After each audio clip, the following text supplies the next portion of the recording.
सकल नागर चली गवाए। नहीं आ गई महाराज मौसी मौसी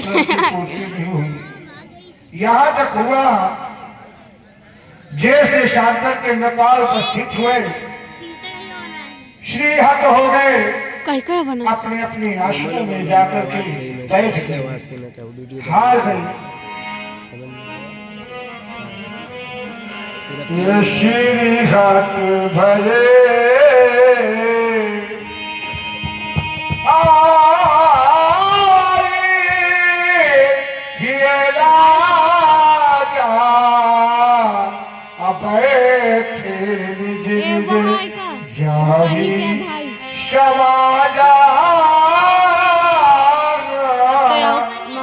बैठे निज निज।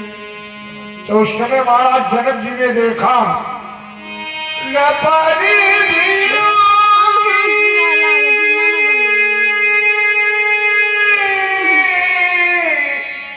जनक अपना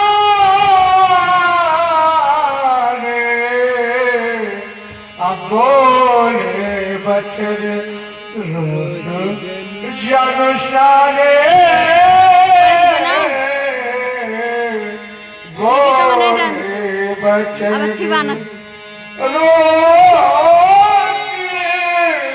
जनुषाने बोले बचन।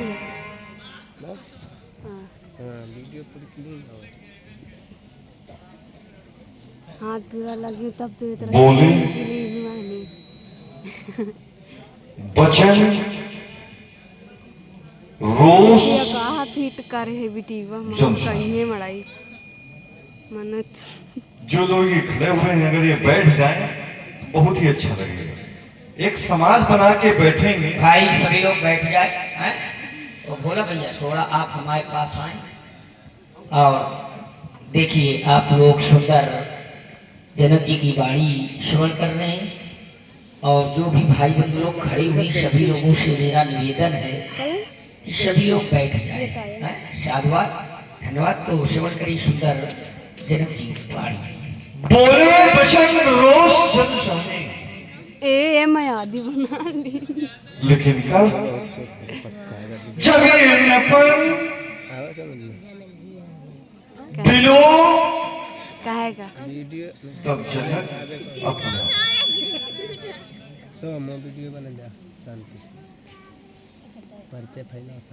व्यक्ति के अंदर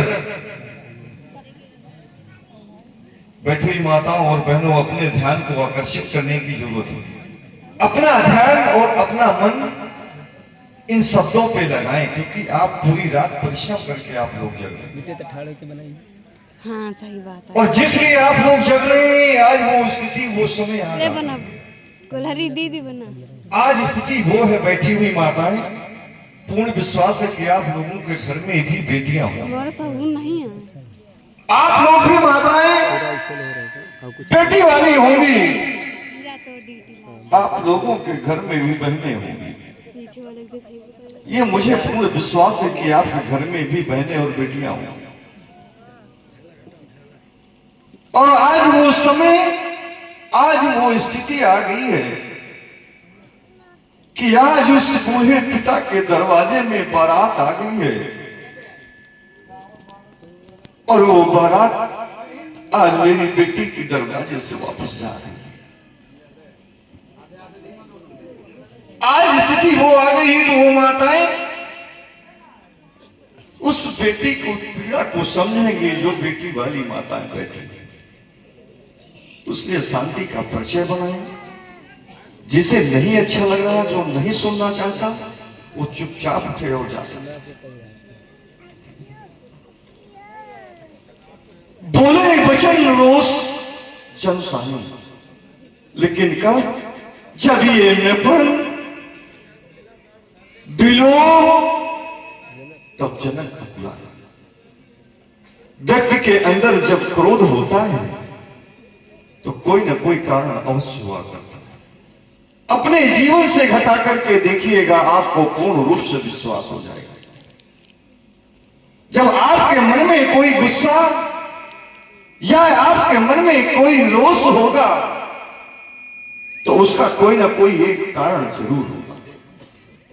और अगर मेरे में रोष है तो उसका एक कारण। और आप बोलेंगे महाराज कारण क्या है? तो कारण में है वो सब आप लोग, कारण में है वो सब आप लोग। क्योंकि मैं बैठे बैठे यहां से सब कुछ देख रहा था, सब कुछ मैं बैठे बैठे देख रहा था। तो आप लोग यही कह रहे थे कि महाराज आपके कार्य की पूर्ति हम करेंगे और इसके उपरांत में आपकी बेटी के साथ में अपना पाण ग्रहण संस्कार करें। लेकिन धिक्कार है आपकी वो बेटा और धिक्कार है आपका वो साहस और धिक्कार है आपका वो वैभव, धिक्कार है। अरे कहां गई वो आपकी वीरता और कहां गया वो आपका साहस और कहां गया वो आपका पराक्रम? अरे मैंने तो जाना था, मैंने ही नहीं जाना। यहां तो सिद्धांत कहता है कि वीर भोग्या वसुंधरा, वीर भोग्या वसुंधरा। लेकिन कहां गई वो आपकी शक्ति और कहां गया वो आपका साहस और कहां गया वो आपका पराक्रम? मेरे मित्रों, मैंने वो एक नियम बनाया था, एक नियम बनाया था। विचार करो मैंने कौन सा नियम बनाया कि कोई एक नेपाल आकर के इस अजगों का खंडन कर दे, एक नेपाल आकर के अजगों का खंडन कर दे। लेकिन यहां से मैं बैठे बैठे देख रहा था, एक नहीं, दो नहीं, फिर चार नहीं, फिर धूप साहस 10 से कहीं बारा और लगे उठावन पर टरई न 10,000 राजा मिलकर के इस अजगों का उठाने का प्रयास कर रहे थे। उठाना तो दूर, उसको हिला तक नहीं सके। 10,000 राजा मिलकर के प्रयास कर रहे थे और 10,000 राजा मिलकर के इसको उठाना तो दूर, इसको हिला तक नहीं सके। आप लोग विचार करें, माना थोड़ी देर के लिए मान लेता हूं अपने हृदय में, अगर 10,000 राजा अगर इस अजगों को अगर टोक देते, 10,000 राजा मिलकर के इस अजगों को तोड़ देते, तो बताओ मैं ये अपनी पुत्री सीता किस नेपाल को देता? तोड़ने वाले 10,000 और मेरी बेटी एक। 10,000 राजा तो यही कहते कि महाराज आपकी पुत्री पे मेरा अधिकार है, मेरा अधिकार है, आपकी बेटी पे मेरा अधिकार है। तो आपकी बेटी वाले पिता हो बैठे हैं, तो क्या आप लोग अपनी बेटी के टुकड़े टुकड़े करेंगे?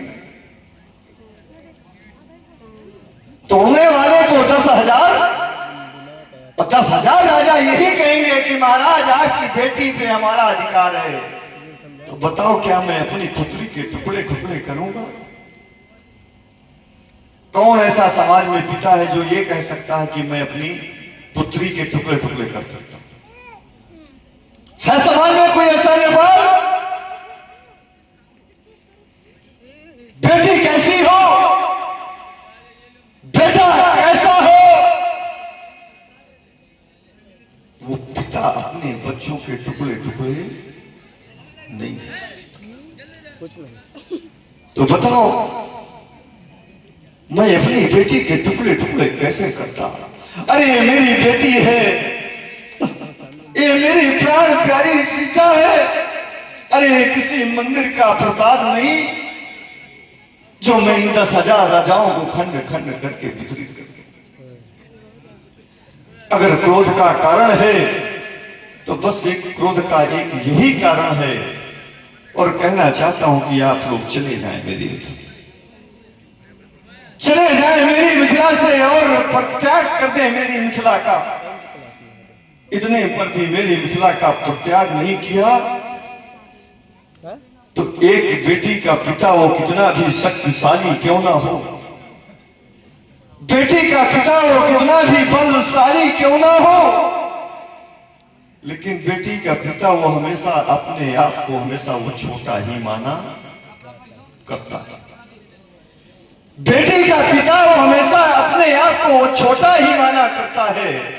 तभी तो मैं आप लोगों से हाथ जोड़ करके निवेदन कर रहा हूं कि मेरे द्वारा किन्हीं ऐसे शब्दों का प्रयोग न हो जाए तो आप लोग मुझे दोष मत देना, मुझे दोष मत देना कि महाराज जनक ने हमारा अपमान कर दिया।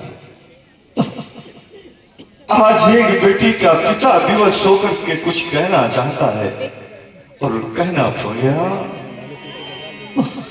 कि यहां श्री हाथ भय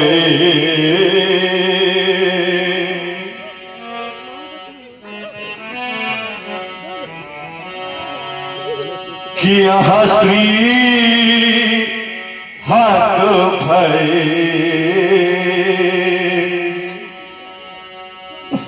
अरे वो हो हाल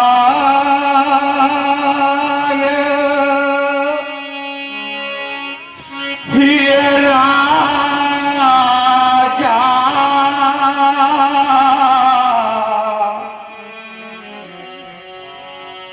जब व्यक्ति हृदय से हार को स्वीकार कर लेता है तो वो व्यक्ति उस स्थान पर बैठता नहीं। आप लोगों ने भी देखा होगा जब व्यक्ति पराजित हो जाता है तो वो व्यक्ति उस स्थान पर वहां पर वो बैठता नहीं। हारा हुआ व्यक्ति अपने आप में वो कायरता महसूस करता है और वो व्यक्ति वहां पर बैठता नहीं है।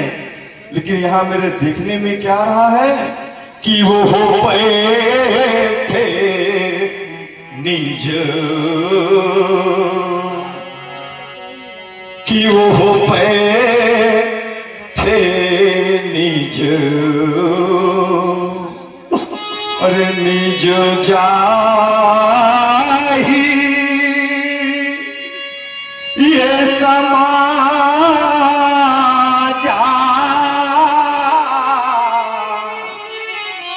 लेकिन कब कि जब वो हुस्री जब वो हृदय से हार को स्वीकार कर लिया तो जाकर के वो अपनी अपनी समाजों में जाकर के बैठ गए। तो आप लोग कह रहे होंगे कि महाराज आप अपने यहां बुला करके हमारा अपमान कर रहे हैं। नहीं मेरे मित्रों, मैंने किसी भी राजा को निमंत्रण पत्र दे करके आमंत्रित नहीं किया। मैंने किसी भी राजा को निमंत्रण पत्र देकर के यहां पर बुलवाया नहीं। आपके पास कोई निमंत्रण पत्र नहीं होगा कि मैंने आपको बुलवाया है। अगर आप यहां पर आए हैं तो केवल एक ही प्रमाण है, वो प्रमाण मैं आपको देता हूं। कौन सा प्रमाण?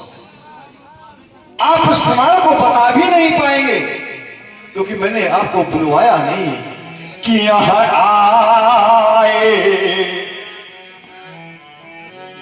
कि यहां आए सुनी कि हम जो ये प्रण ठाना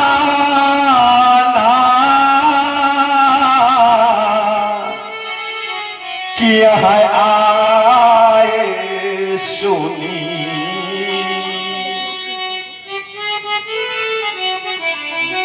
आप लोग यहां पर केवल सुन करके आए हैं, मैंने आपको बुलवाया नहीं।